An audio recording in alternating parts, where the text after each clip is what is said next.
been nearly 5 years since a lightning-fueled wildfire caused major damage to Big Basin State Park. And as Len Ramirez reports, one environmental group has been working to make sure that the park's redwoods are protected far into the future.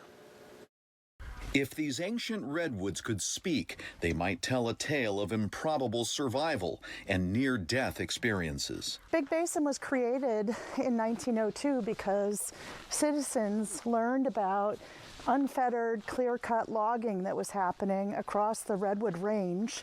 That's Sarah Barth of the Sempervirens Fund. She's talking about her predecessors who dared to go against the grain, founding California's earliest conservation trust 125 years ago.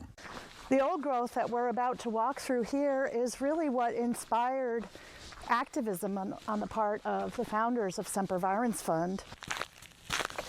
And it was revolutionary at the time to think that trees were worth something just left standing. They were left standing, but only to face other man-made and natural threats to their existence. The 2020 CZU complex fire, which was caused by lightning, burned 97% of Big Basin State Park. The historic park headquarters and numerous cabins were burned to the ground, and tens of thousands of trees were incinerated. The cabins are gone forever, but the redwoods are still alive. The fire destroyed the wide and dark canopies, and the treetops have a bottle brush appearance, but they persevere. This tree stands today, battle scarred, right? Here's the char from the most recent fire right here. And here's a scar showing out how the tree was alive but hollowed out by earlier fires. And you can see the trunk of the tree growing over and will continue to grow over to close that scar over time.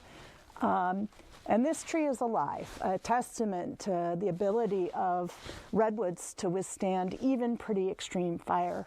Now, Sarah says perhaps the greatest threat to the redwoods will be the hardest one to stop. Climate change is as big or bigger of a threat to these forests than the saws were 125 years ago.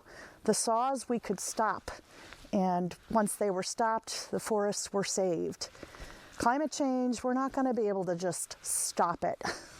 She says the challenge is to manage old-growth forests in a way to lessen the impact of droughts, followed by floods, followed by fires. The state of California has already outlined plans to remove large parking lots at Big Basin for the benefit of the forest floor, increase shuttles, and limit camping to less sensitive areas. And Sarah says, just as her predecessors did before, the Sempervirens Fund is ready to go against the grain again with even more controversial ideas to save the redwoods.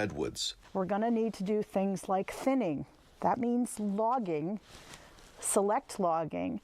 It means bringing fire into areas, controlled fire, to help reduce the flammability of these forests. And so I think the vision that Sempervirens Fund can provide today is helping the public understand why that's so essential if we want to see these beloved redwoods continue for the next 7 generations. The next chapters in the lives of these old-growth trees haven't been written yet, but the new forest management strategy is already being rolled out by state parks. I would love to be around another few thousand and see what's going to happen to it. And visitors like Catherine and Susan can only hope that today's decisions will be as smart as those made 125 years ago and will have positive and long-lasting impacts on the ancient giants of the forest.